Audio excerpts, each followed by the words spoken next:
हाय, good morning. आज सकाळी नाश्त्यामध्ये आलू पराठा बनवायचा होता, त्याच्यामुळे त्याचीच तयारी चालू होती.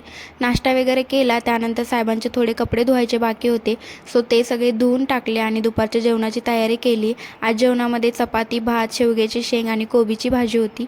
जेवण वगैरे केलं, त्यानंतर साहेब शॉपवरती गेले आणि दुपारच्या फ्री टाईममध्ये काय करायचं असाच विचार मी करत होती. तेवढ्यात माझ्या लक्षात आलं, ही माझ्या मम्मीची साडी आहे, तिला गोंडे करायचे होते, त्याच्यामुळे ती साडी माझ्याकडेच ठेवून गेलेली होती. सो आज हे दुपारच्या टाईममध्ये काम करायचं असं ठरवलं. गोंडे ऑलरेडी फ्रेंडने लावलेले होते, पण त्याच्यावरती जो लक्ष्मी पत्ता आहे तो जॉईन करायचा बाकी होता आणि ते काम माझ्याकडे होते. त्याच्यामुळे आज दुपारच्या टाईममध्ये हे सगळं काम मी उरकून घेतलं. आणि पहिल्यांदा आपण कोणती तरी गोष्ट केल्यावरती खूप एक्साइटमेंट असते, तशीच माझी एक्साइटमेंट होती, म्हणून मी छोटासा व्हिडिओ घेतला. आणि सगळं झाल्यानंतर खूप कंटाळा आलेला होता. सो हे कुरकुरे मला भेटले, जे की साहेबांनी आणून ठेवलेले माझ्यासाठी, मला आवडतात म्हणून. सो कुरकुरे खात टी व्ही बघितले. आजच्या पुरतं एवढंच. भेटू नंतर, तोपर्यंत बाय.